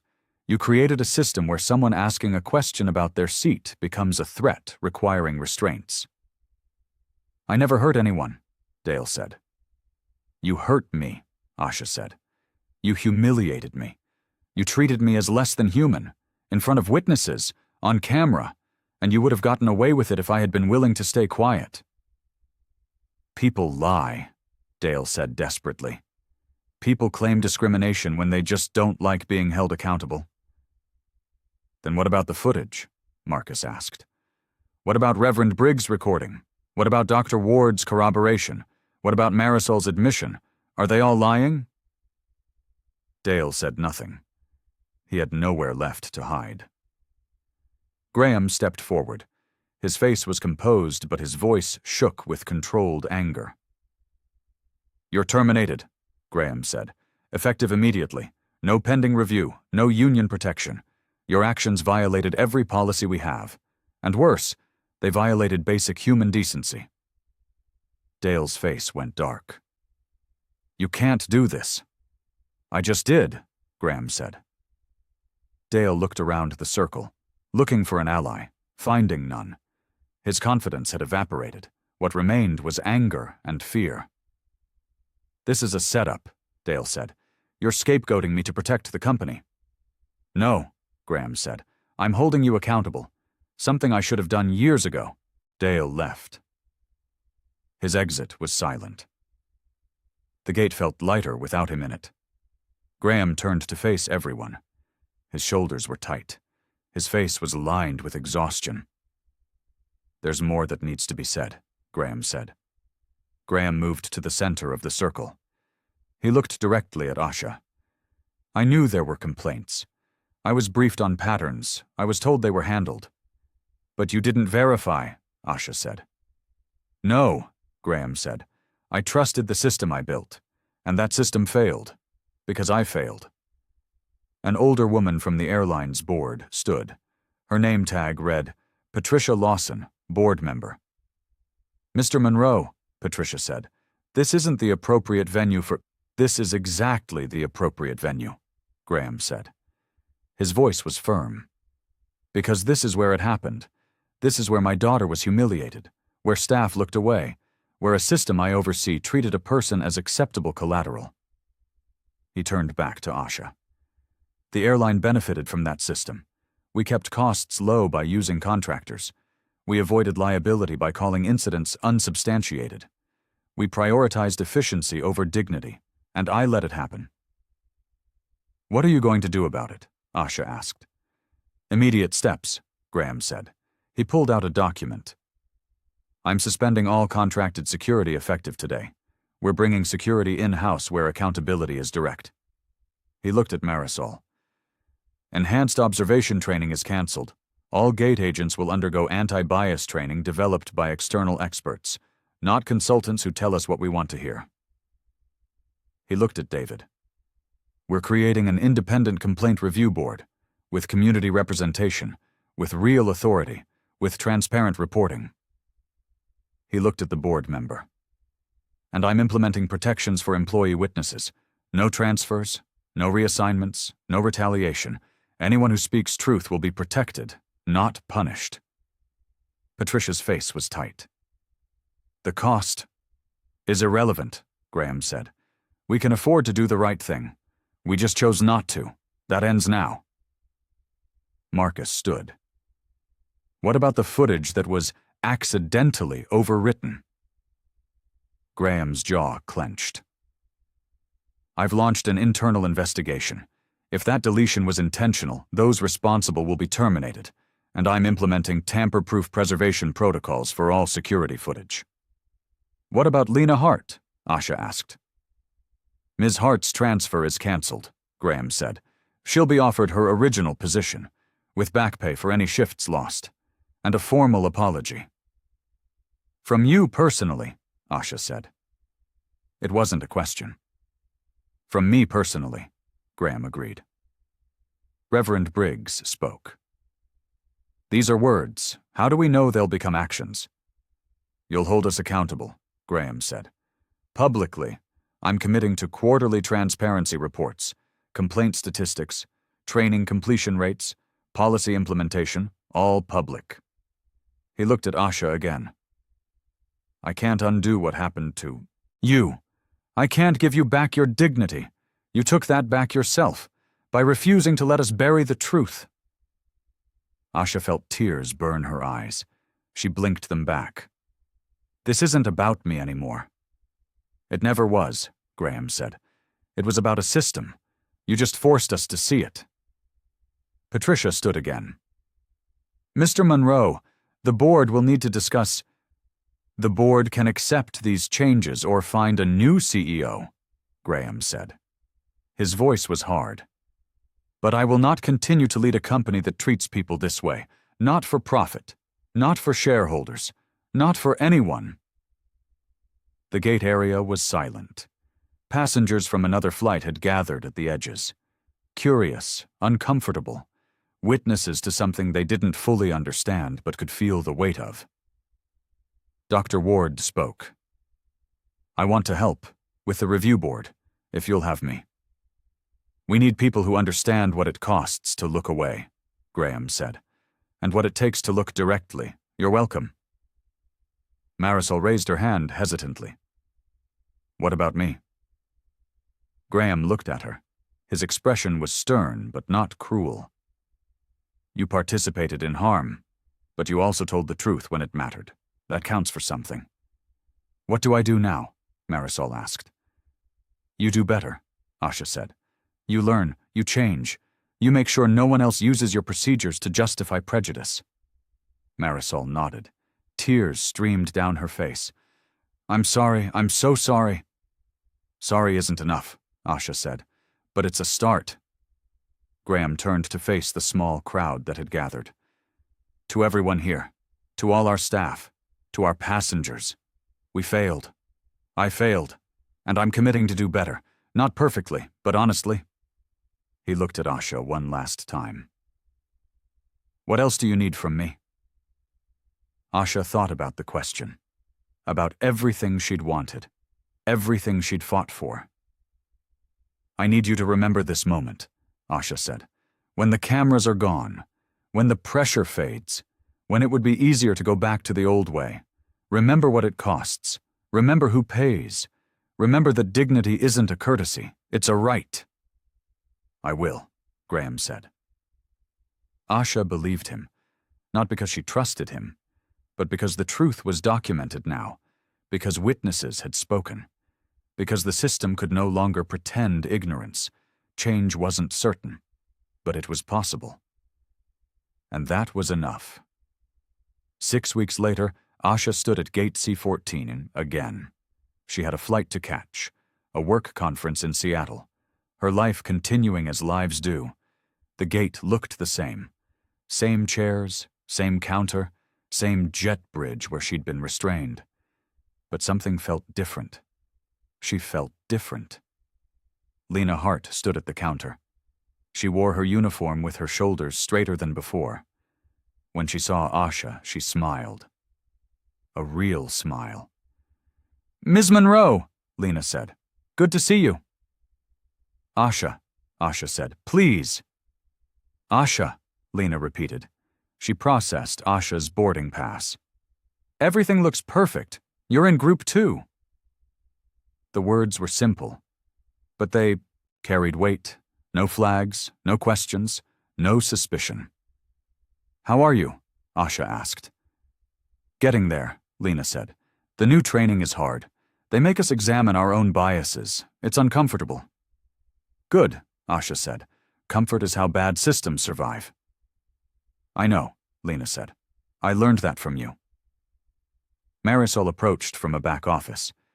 She saw Asha and hesitated. Then she walked over.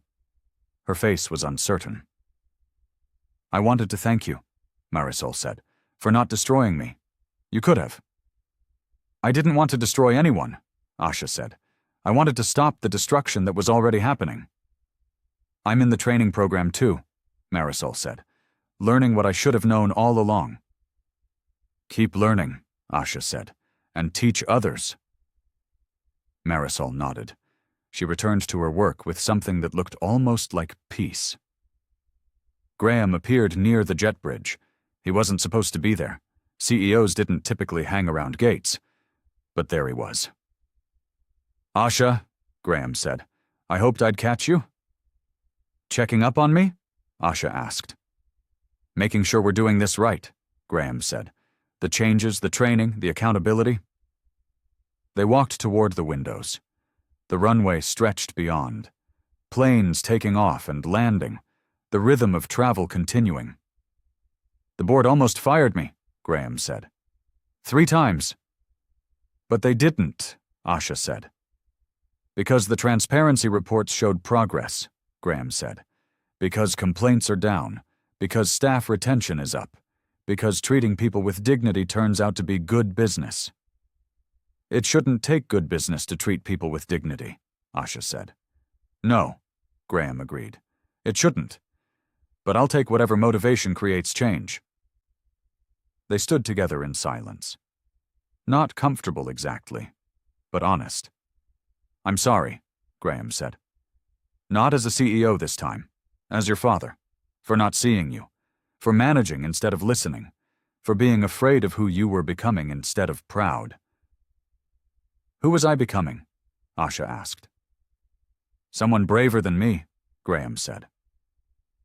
Asha felt tears prick her eyes. She blinked them away. We're not healed. No, Graham said, but we're honest. That's better than comfortable. The boarding announcement chimed. Group 2. Asha's group. I have to go, Asha said. Travel safe, Graham said. Asha walked toward the jet bridge. Lena scanned her pass. The gate opened, the same gate, the same corridor, but this time Asha walked through it, uncuffed, unhurried, unafraid. She paused at the threshold. She looked back at the gate area, at Lena and Marisol working together, at Graham watching from the window, at Reverend Briggs sitting in the same seat he'd occupied 6 weeks ago, reading a book with a peaceful expression. Dr. Ward was there too, waiting for her own flight. She caught Asha's eye and nodded once, a gesture of respect, of recognition. The gate felt different now, not because the space had changed, but because what happened in it had been acknowledged, addressed, made visible. Asha walked down the jet bridge, her boarding pass in hand, not held like a shield anymore, just carried. Normal. Routine. She found her seat. A window. She watched the ground crew loading luggage, watched the wing flaps adjust for takeoff, watched the world prepare for flight. Her phone buzzed. A text from Lena. Thank you for teaching me what courage looks like. Asha smiled. She texted back. Thank you for learning. The plane pushed back from the gate. The engines hummed to life. The ground fell away as they climbed into blue sky. Asha looked out the window. The airport grew smaller below. The gates, the runways, the places where dignity had been lost and fought for and finally, slowly, restored. She didn't feel victorious. Victory implied a battle won completely. This was different. More complicated, more honest. She felt free. Not because the system was perfect now, but because she'd refused to let it make her invisible, because she'd insisted on being seen, all of her, the hurt, the anger, the determination, the truth. The plane leveled off. The seatbelt sign dinged off. Life continued. But Asha carried something new with her now. Not just the memory of what happened, but the knowledge of what happened after. That truth, spoken plainly, could crack open systems designed to hide it. That witnesses choosing courage could shift entire institutions. That accountability, real accountability, could transform humiliation into change. The gate behind her belonged to everyone now, not just to those who'd always felt safe there. and that was everything she'd fought for. Dignity wasn't a courtesy, it was a birthright,